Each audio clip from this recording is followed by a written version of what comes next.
حوار جمعني بالمبدع محمد عيد الزهراني.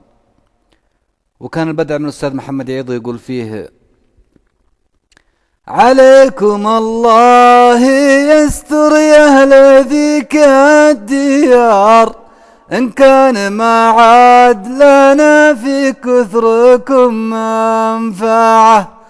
صح انكم رؤوس الأسد انتم بكل اقتدار، لكننا في ساعة وانتم بعد في ساعة.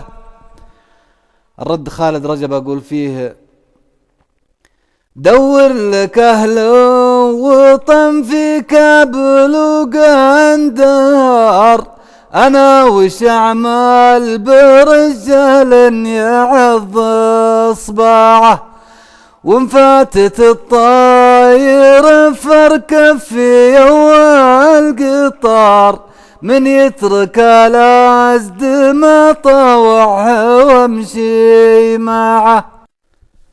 بدع محمد يقول: اللي منعنا الرحيل ممنوع رجال المطار، ممنوع الأقراء عن أبعاده ولا موقعه، ماني بحاجز عليها وكيه ولا انتظار، مرت علينا وهي وسط السما مقلعه.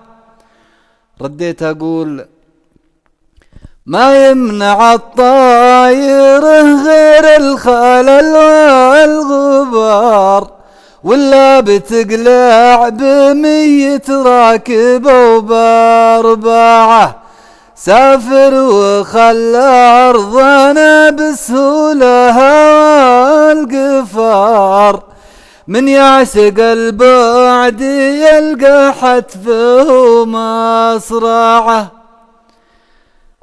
بدع محمد قال: يا أخي تدور ثمار ولا لقيت الثمار، قلنا لك الصدر خبت وقمت تستزرعه، يا ما بقلبي يظل في الهوى مسار، في طايره ما هي بسيارة دردعه.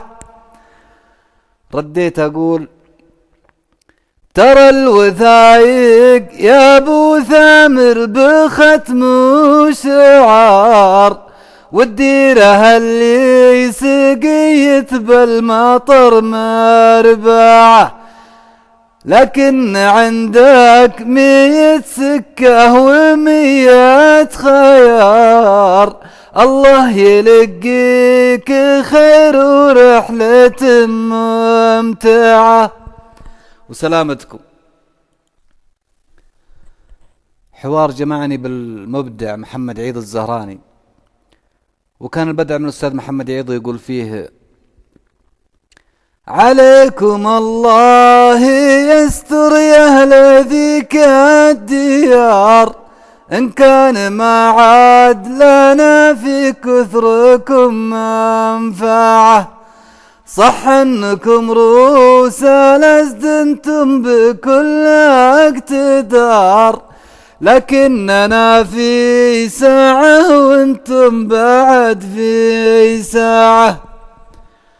الرد خالد رجب أقول فيه: دور لك أهل وطن في كابل وقندهار، أنا وش أعمل برجال يعض إصبعه، وانفاتت الطاير فركب في أول قطار، من يترك الأسد ما طوعه وامشي معه.